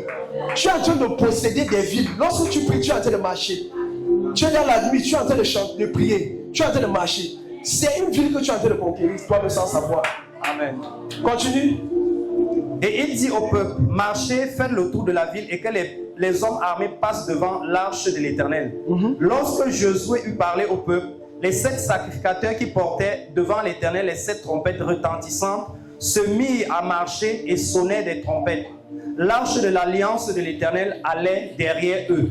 Les hommes armés marchaient devant les sacrificateurs qui sonnaient des trompettes, et l'arrière-garde suivait l'arche. Pendant la marche, on sonnait des trompettes. Josué avait donné cet ordre au peuple. Vous ne crierez point, vous ne ferez point entendre votre voix, et il ne sortira pas un mot de votre bouche jusqu'au jour où je vous dirai, poussez des cris, alors vous pousserez des cris. L'arche de l'Éternel fit le tour de la ville, elle fit une fois le tour, puis on rentra dans le camp et l'on y passa la nuit. Josué se leva de bon matin et les sacrificateurs portaient l'arche de l'Éternel. Les 7 sacrificateurs qui portaient les 7 trompettes retentissantes devant l'arche de l'Éternel se mirent en marche et sonnaient des trompettes. Les hommes armés marchaient devant eux et l'arrière-garde suivait l'arche de l'Éternel. Pendant la marche, on sonnait des trompettes. Il fit une fois le tour de la ville le second jour. Puis il retournait dans le camp. Il fit de même pendant 6 jours. Le 7e jour, ils se levèrent de bon matin dès l'aurore. Et ils firent de la même manière 7 fois le tour de la ville. Ce fut le seul jour où ils firent 7 fois le tour de la ville. Amen. Regardez, c'est pour te dire que il y a des combats, tout ce que Dieu veut que tu fasses, c'est que tu marches dans la prière. Ce n'est pas les efforts. Tu vois, quand tu marches comme ça là, tu pries en faisant tes allées, tes venues. C'est tout ce que Dieu demande de faire. Et tu as l'impression que je tourne en rond, je fais ci, ça a quel pouvoir, mais Dieu sait ce qu'il est en train de faire. Amen. Continue. À la 7e fois, comme les sacrificateurs sonnaient des trompettes, à la 7e fois, Josué dit au peuple, poussez des cris. Vas-y. Car l'Éternel vous a livré la ville. La ville sera dévouée à l'Éternel par interdit. Elle et tout ce qui s'y trouve. Mais on laissera la vie à Rahab, la prostituée, et à tous ceux qui seront avec elle dans sa maison, parce qu'elle a caché les messagers que nous avions envoyés. Gardez-vous seulement de ce qui sera dévoué par interdit, car si vous preniez de ce que vous aurez dévoué par interdit, vous mettriez le camp d'Israël en interdit et vous y jeteriez le trouble.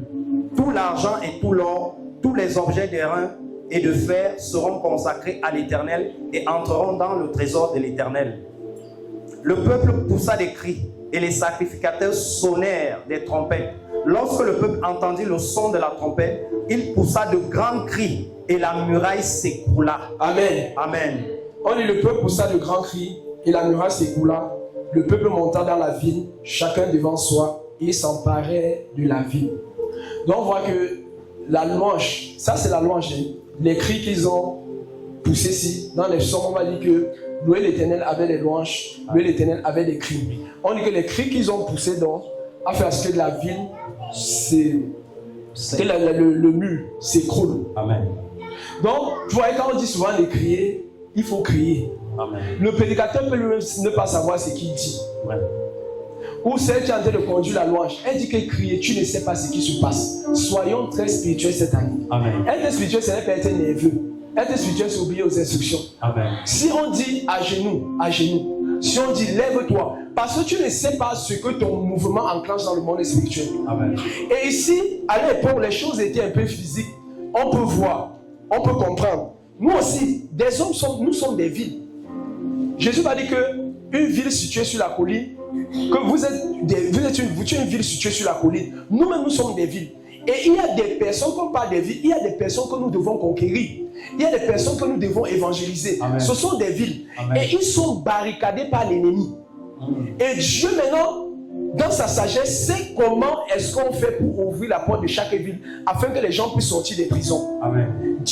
Jésus a dit à Pierre, je te donne les clés du séjour des morts. On parle d'arracher quelques-uns du feu. On les arrache comment? On passe par une porte. Et Dieu nous dit maintenant aussi que la louange, pas des cris, pas des danses, c'est une porte que Dieu ouvre. Le fait que tu adores Dieu, tu peux commencer à être efficace dans l'évangélisation toi-même sans t'en rendre compte. Amen. Parce que Dieu a, par ta louange, tu as ouvert certaines portes. La vie de certaines personnes, les portes ont commencé à s'ouvrir afin que tu puisses avoir accès à eux. Amen.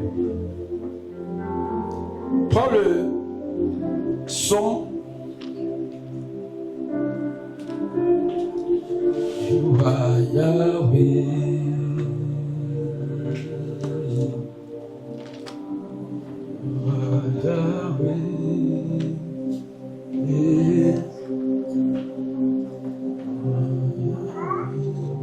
Psaume 148. Psaume 148.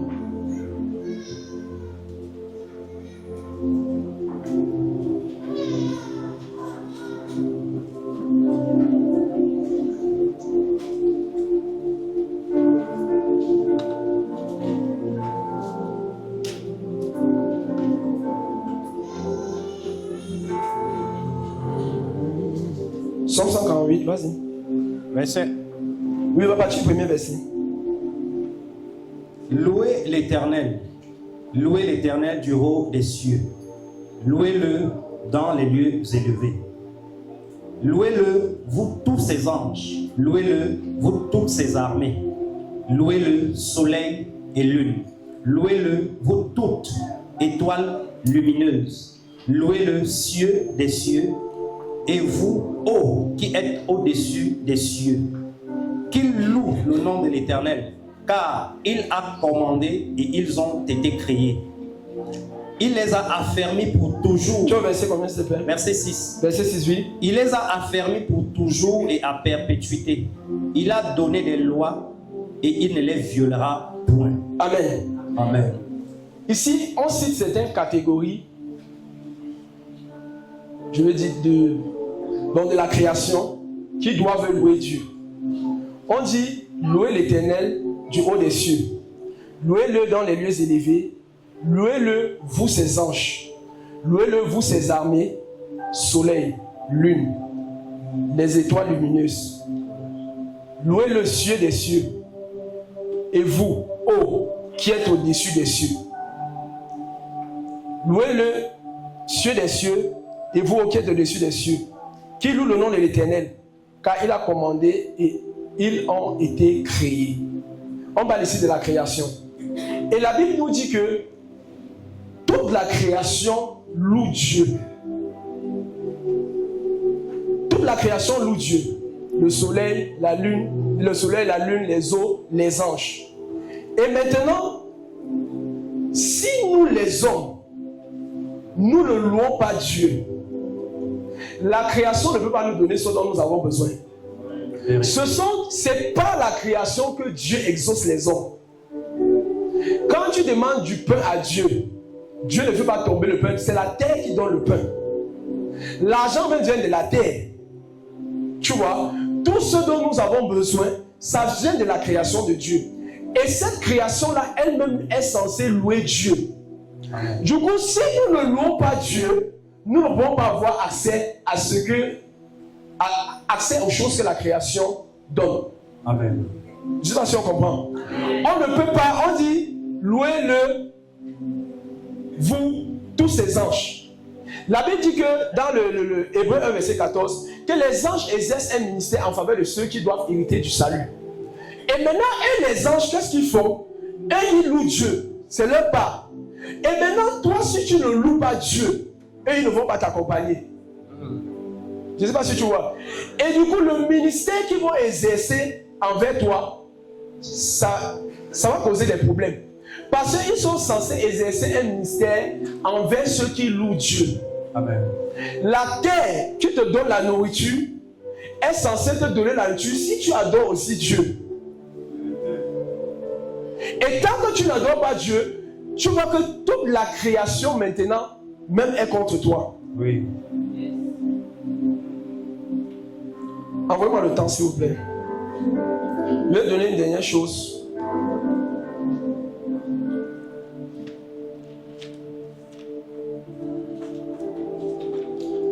Ce que je vais dire, j'ai été inspiré du livre de Briser, je crois, les malédictions du docteur, du pasteur Da. J'ai pris le livre là ici à l'église. Et il parlait de la malédiction. C'est vrai que ce n'est pas écrit comme ça, c'est une compréhension que j'ai eue en ce qui concerne la malédiction. Et le livre parlait de la malédiction.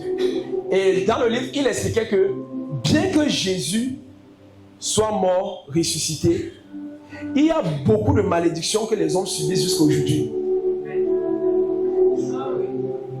Il y a beaucoup, et je vais soutenir les Écritures, il y a beaucoup de malédictions que les hommes subissent jusqu'à aujourd'hui. La première malédiction, c'est que tu mangeras la sueur de ton front. Les hommes mangent la sueur de leur front jusqu'à aujourd'hui. Bien que Jésus soit mort et que Jésus soit ressuscité.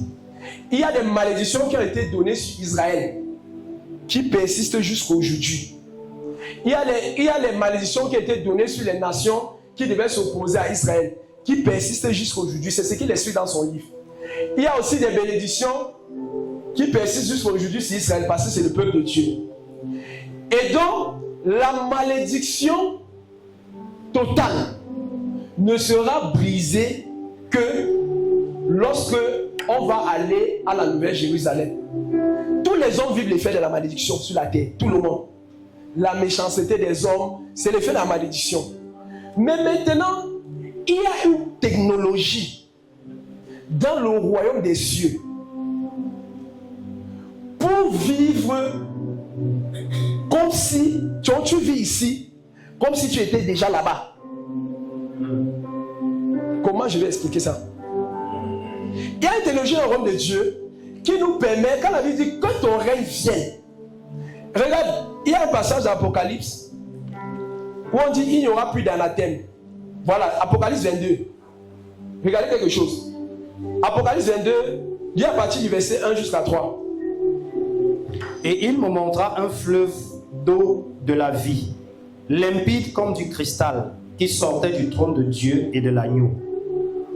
Au milieu de la place de la ville et sur les deux bords du fleuve, il y avait un arbre de vie produisant 12 fois des fruits, rendant son fruit chaque mois, et dont les feuilles servaient à la guérison des nations. Il n'y aura plus d'anathème. Il n'y aura plus d'anathème. Il n'y aura plus d'anathème. Anathème veut dire maudit. On nous dit que l'endroit seulement où il n'y aura plus de maudit, c'est dans la Nouvelle Jérusalem. Écoutez ce que je vais expliquer. On nous dit que dans la Nouvelle Jérusalem, il n'y aura plus de maudit. Donc, tant que nous ne sommes pas dans la Nouvelle Jérusalem, on va subir les effets de la malédiction. Par exemple, femme, tu accoucheras, enfanteras avec douleur. C'est une parole qui était venue après que le péché soit venu. Oui. Et même les chrétiens enfantent avec douleur. Tout à fait. Est-ce que c'est pour autant, tu comprends que la malédiction la fonctionne? Maintenant, on nous dit ici que dans la Nouvelle Jérusalem, il n'y aura plus d'anathème. Amen. Et maintenant, comment donc faire pour transporter la Nouvelle Jérusalem, la puissance du siècle à venir? Maintenant, c'est pas la louange. Ah. Parce que qu'est-ce qu'on fait là-bas? Là-bas, on loue Dieu nuit et jour. On loue Dieu en tout temps. On loue Dieu en tout moment. Et maintenant, comme on loue Dieu là-bas, et Dieu siège là-bas, ça fait qu'il n'y a plus de maudit. Et maintenant, si tu veux ne plus vivre les effets de la malédiction aussi dans ta vie, il faut que la puissance du siècle à venir soit transférée dans le monde présent. Et ça passe par la louange. Est-ce que les gars ont compris ce que je dis? Donc la louange permet de nous aligner avec le ciel. Amen. Ça nous permet d'expérimenter la puissance du ciel à venir. Amen. Il y a des malédictions qui étaient censées nous détruire. Mais comme Dieu ne vit pas à la malédiction, Dieu ne siège pas au milieu des malédictions, automatiquement il y a des choses qui vont s'arrêter. C'est un livre très intéressant. J'ai été inspiré par ce livre-là. Amen. Tu vois, donc vous voyez que la louange c'est quelque chose Mais c'est capital. C'est capital. C'est un moyen de suivi. Si on ne loue pas Dieu, on est mort. On est coincé. On est fini. Amen. Bien que Jésus soit mort et ressuscité, c'est une clé terrible. Amen. La louange amène Dieu. La louange amène Dieu ici au milieu de nous. Ça fait le règne, ça fait venir le règne de Dieu. Amen. Ça amène Dieu, ça rend Dieu palpable où nous sommes maintenant là. Oui. Par la louange, on peut attirer Dieu au milieu de nous. Amen. Dieu s'attire Amen. par la louange lorsqu'on le loue. Amen. Et on constate que dans la ville de Jérusalem, quand c'est les anges, on fait quoi? On loue Dieu. La louange. Donc si on crée la même atmosphère. Et louer Dieu, ce n'est pas seulement chanter en passant le jour que tu pries. C'est un style de vie. Amen. C'est que dans tes paroles, à chaque fois dans ta marche, à chaque fois ce que tu dis, ça loue Dieu en fait. Amen. C'est comme David. L'Éternel est mon berger. Si je suis dans le manque, je ne manquerai de rien. Même si je suis dans le manque. Donc c'est un style de vie. Et ça crée ce qu'on appelle une atmosphère. Amen. Et Dieu vient vivre dans cette atmosphère-là. Amen.